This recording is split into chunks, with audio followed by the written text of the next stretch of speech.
The Watchtower, Study Edition, December 2024.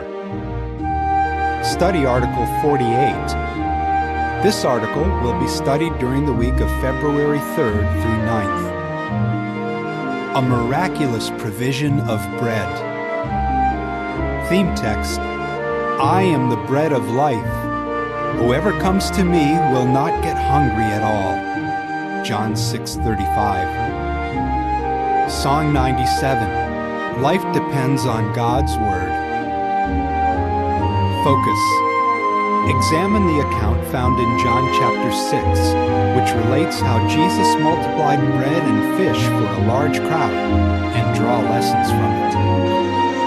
In central Gaza, a compact crowd outside a bakery, hundreds trying to buy bread. Little by little, the horde swells, and the swarm of people sways back and forth and from side to side, body against body. Shortly after these images were filmed, 3 women were crushed to death. 17-year-old Rafah was one of them. Her father, Osama, falls to his knees. "It's enough, God. We are tired, God," he screams. For those left behind, the hunt for food will begin anew the next day. Paragraph 1. Question: what significance does bread have in the Bible? Bread was a staple for many in Bible times. In fact, it was so important that the Bible sometimes uses bread to mean food in general. Bread was also a central feature in 2 of Jesus' well-known miracles. We find one of those accounts in John chapter 6. As we review this account, we will look for lessons that we can apply today. Paragraph 2. Question: in what situation did a need for food arise? After Jesus' apostles had finished a preaching tour, Jesus took them along by boat across the Sea of Galilee so that they could rest. They came to an isolated spot in the area of Bethsaida. Soon, though, thousands of people arrived and crowded around. Jesus did not ignore them. He kindly took time to teach them about the kingdom and to cure the sick. As it was getting late, the disciples wondered how all those people could get something to eat. Some of them perhaps had limited provisions, but most would need to go into the villages and buy food. What would Jesus do? A miracle to provide bread. Paragraph 3. Question: how did Jesus respond to the needs of the crowd?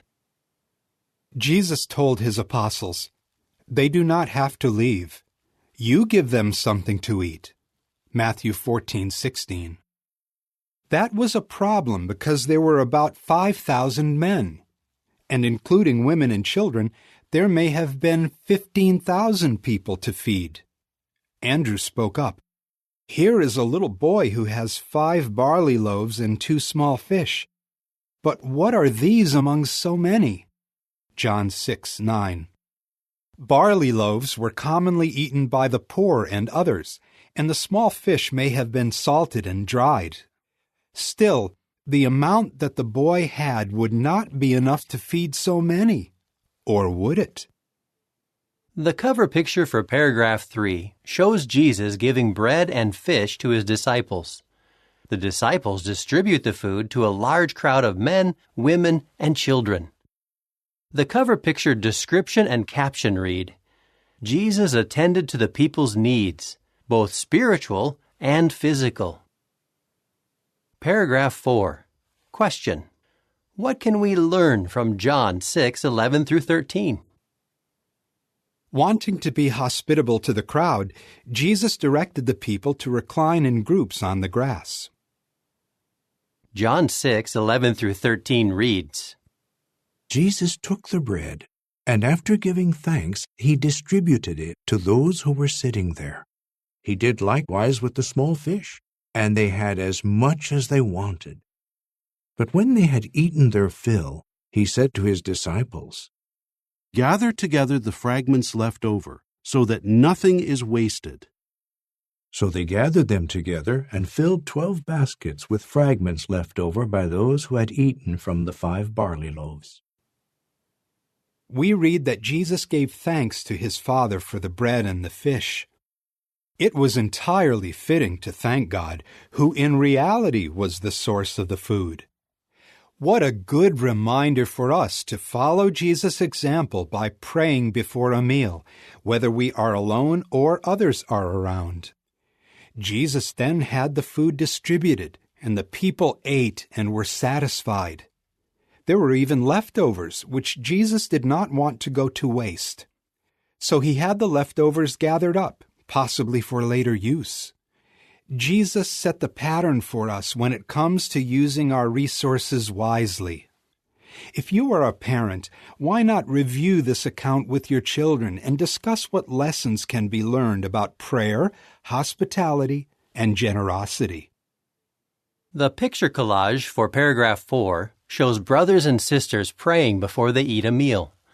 First, we see a young sister in the school cafeteria while her schoolmates converse nearby. Next, we see a brother who works in construction on his lunch break with his co-workers. Then we see a father with his wife and daughter at their dining table. The picture caption reads, "Ask yourself, am I following Jesus' example of praying before a meal?" Paragraph 5. Question. How did the people react to what Jesus did that day? And how did he respond? The people were impressed by Jesus' way of teaching and by his miracles. Knowing that Moses had promised that God would raise up a special prophet, they may have wondered, could Jesus be the one? If so, it might have seemed that he would be an outstanding ruler, perhaps able to supply bread for the whole nation. Consequently, the crowd was about to seize Jesus to make him king. John 6:14 and 15. If Jesus allowed that to happen, he would be participating in the politics of the Jews who were under Roman rule. Did he? No. We read that Jesus decisively withdrew to the mountain. So despite pressure from others, he would not get involved in politics. What a lesson for us. Paragraph 6. Question. How can we show that we want to follow Jesus' pattern? Obviously, others will not ask us to multiply bread or cure the sick miraculously, nor will they try to make us a king or a national ruler. But they may urge us to get involved in politics by voting for or by voicing support for someone they feel will improve matters. However, Jesus' example is clear. He refused to get involved with political affairs, even saying later, "My kingdom is no part of this world." John 18:36. Christians today do well to mirror Jesus' thinking and actions. We support, witness about, and pray for that kingdom. Let us return to the account about Jesus miraculously providing bread and consider what else we can learn. The picture for paragraph 6 shows Pontius Pilate questioning Jesus, who is guarded by 2 Roman soldiers. The picture caption reads, "Setting a pattern for his followers, Jesus did not get involved in the politics of the Jews or of the Romans." The meaning of the loaves. Paragraph 7. Question. What did Jesus and the apostles do? After Jesus fed the crowd, he had his apostles leave the area to return to Capernaum by boat, and he withdrew to the mountain, thus avoiding the crowd's effort to make him king. John 6:16-20 reads, When evening fell, his disciples went down to the sea, and boarding a boat, they set out across the sea for Capernaum. By now it had grown dark, and Jesus had not yet come to them. Also, the sea was getting rough because a strong wind was blowing. However, when they had rowed about 3 or 4 miles, They saw Jesus walking on the sea and getting near the boat, and they became fearful. But he said to them, "It is I. Do not be afraid." While the apostles were sailing, a storm arose, bringing violent wind and waves. Then Jesus came to them, walking on the water, and he invited the apostle Peter to walk on the water too. Once Jesus was in the boat, the wind abated. The disciples were moved to say, "You really are God's Son." Matthew 14:33. Still, they did not see the connection between this miracle and what happened earlier with the crowd. Mark adds this detail. The apostles were utterly amazed, for they had not grasped the meaning of the loaves, but their hearts continued dull in understanding. Mark 6:50-52. Yes, they failed to grasp the extent of the power that Jehovah had given Jesus to perform miracles. Soon, though, Jesus himself brought up the miracle of the bread, and he provided a lesson for us. Paragraphs 8 and 9. Question: why did the crowd pursue Jesus? The crowd that Jesus had fed were focused on satisfying their physical needs and desires. How so? The following day, they saw that Jesus and his apostles had left. So the crowd boarded some boats that had arrived from Tiberias and headed toward Capernaum to find Jesus. Did they do that mainly to hear more about the kingdom? No. They were primarily thinking about their physical need for bread. How do we know? Note what happened when the crowd caught up with Jesus near Capernaum. Jesus openly said that their priority was satisfying their temporary physical needs. He acknowledged that they ate from the loaves and were satisfied with food that perishes. He urged them to work instead for food that remains for everlasting life. John 6:26 and 27 reads, Jesus answered them, "Most truly I say to you, you are looking for me, not because you saw signs, but because you ate from the loaves and were satisfied. Work not for the food that perishes, but for the food that remains for everlasting life, which the Son of Man will give you. For on this one, the Father, God himself, has put his seal of approval." Jesus said that his Father would provide such food. The idea that food could lead to everlasting life must have been startling. What food could possibly do that? And how could Jesus' listeners receive it? Paragraph 10. Question: what work of God did the people need to learn about? Apparently, those Jews felt that they would have to perform some acts or works to qualify to receive such food. They may have been thinking of the works of the Mosaic Law. However, Jesus told them, "This is the work of God, that you exercise faith in the one whom he sent."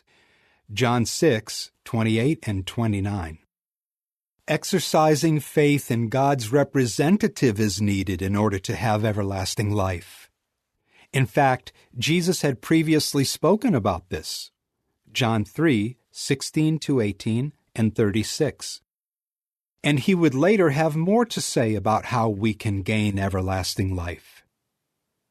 Paragraph 11. Question: how did the Jews indicate that they were still concerned about being satisfied with bread? Those Jews did not accept Jesus' teaching about a new work of God. They asked him, "What are you performing as a sign, so that we may see it and believe you?" John 6:30. They mentioned that their ancestors in Moses' day had received manna, which could be likened to bread. Psalm 78:24 and 25 reads, He kept raining down manna for them to eat. He gave them the grain of heaven. Men ate the bread of mighty ones.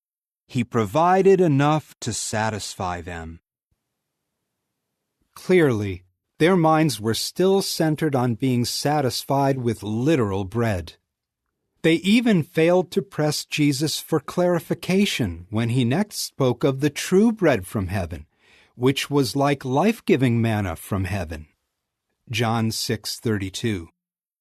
They were so focused on their physical needs that they ignored the spiritual truths that Jesus was trying to share with them. What can we learn from this account? Our primary focus. Paragraph 12. Question. How did Jesus indicate what is most important? Here is a key lesson for us found in John chapter 6.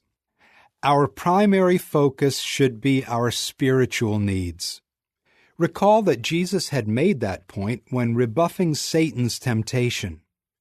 And in the Sermon on the Mount, he emphasized being conscious of one's spiritual need. Accordingly, we can ask ourselves, does my way of life show that I put greater emphasis on filling my spiritual need than on satisfying my physical desires? Paragraph 13. Question A. Why can we rightly enjoy food? Question B. What warning merits our attention? It is appropriate for us to pray for our physical needs and to enjoy satisfying these. Hard work that enables us to eat and drink brings joy and is from the hand of the true God. Ecclesiastes 2:24. Still, we need to keep material things in their proper place. The Apostle Paul highlighted this when writing to Christians living near the end of the Jewish systems of things. He brought up events from Israel's past, including what happened near Mount Sinai. He warned Christians not to desire injurious things, as the Israelites desired them. 1 Corinthians 10:6 and 7 reads, Now these things became examples for us, in order for us not to desire injurious things, as they desired them. Neither become idolaters, as some of them did, just as it is written, The people sat down to eat and drink, then they got up to have a good time. Verse 11 reads, Now these things happened to them as examples, and they were written for a warning to us, upon whom the ends of the systems of things have come. The Israelites let their longing for food turn even Jehovah's miraculous provisions into injurious things. And in conjunction with a golden calf, they ate, drank, and had a good time. Paul cited their experience as a warning for Christians living before the end of the Jewish systems of things in 70 CE. We now live near the end of a system of things, so we do well to take Paul's counsel seriously. Paragraph 14. Question. Regarding food, what can we expect in the new world? When speaking of our bread for this day, Jesus pointed to the time when God's will would be done as in heaven, also on earth. Matthew 6:9-11. What picture does that bring to your mind? The Bible indicates that God's will on earth includes good food. In line with Isaiah 25:6-8, there will be plenty of fine physical food to enjoy under Jehovah's kingdom. Psalm 72:16 foretells, There will be an abundance of grain on the earth. On the top of the mountains it will overflow. Do you look forward to using some of that grain to prepare your favorite type of bread or to try out new recipes? Along with that, you may enjoy the fruitage of vineyards that you planted, and you will not be alone. Paragraph 15. Question. What education will be featured in the coming resurrection? John 6:35 reads, Jesus said to them, I am the bread of life. Whoever comes to me will not get hungry at all, and whoever exercises faith in me will never get thirsty at all. What is ahead for those who ate of the bread and the fish that Jesus provided? In the coming resurrection, you may meet some of them. Even if in the past they did not exercise faith, they may be resurrected. Such ones will have to learn the meaning of Jesus' words, "I am the bread of life. Whoever comes to me will not get hungry at all." They will need to develop faith in Jesus' ransom sacrifice, faith that He gave His life for them. At that time, there will be a program of spiritual education for resurrected ones and any children born then. What a joy it will be to have a share in that teaching program. Your doing so will be more delightful than eating literal bread. Yes, spiritual matters will be the highlight. Paragraph 16. Question. What will we examine next? We have considered part of the account in John chapter 6, but Jesus had much more to teach about everlasting life. That merited the attention of those Jews, and it now merits ours. We will continue to consider John chapter 6 in the next article. How would you answer? What lesson do you learn from what Jesus did before He had the bread and the fish distributed to the crowd? What pattern did Jesus set when the people wanted to make Him king? How can we benefit from the counsel found at 1 Corinthians 10, 6, 7, and 11? Song 20. You gave your precious Son. End of article.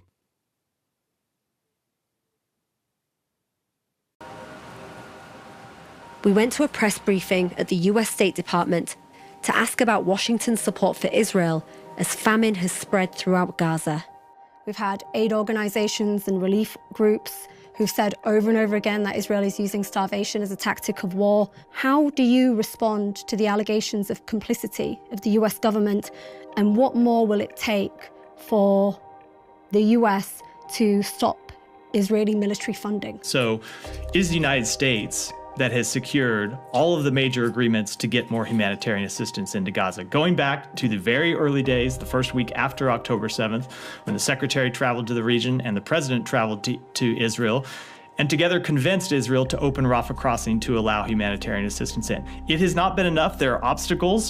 Sometimes those are logistical obstacles coming from Israel. Sometimes those are the nature of moving humanitarian assistance around in an armed conflict. Under US law, it is required that any country receiving military support must not obstruct the flow of humanitarian aid during war. And every major rights group, from the United Nations to Human Rights Watch, has said that Israel is using starvation as a tactic of war. Do you disagree with them? And are you, one final question, are you not afraid of completely losing legitimacy, of being seen as being hypocritical when it comes to supporting human rights in one country, but not when it comes to Palestinians? Let me just answer the first question. So I would encourage you to read the report that we issued on this very question 2 months ago that looked into Israel's compliance with international humanitarian law and their work and whether they had done a good enough job to let humanitarian assistance in, where we said that there were some roadblocks that needed to be overcome, and we had worked to overcome those, and we had seen Israel take steps to allow humanitarian assistance in.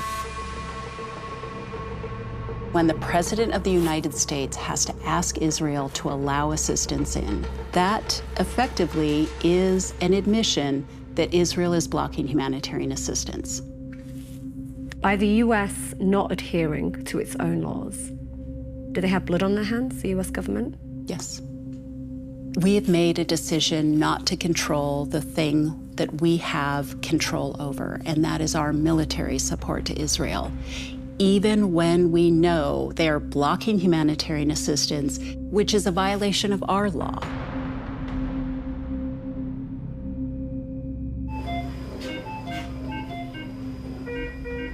When famines happen, it means many lives are already too far gone to save. Long after the war ends, Gaza's children will likely feel the effects of starvation for the rest of their lives.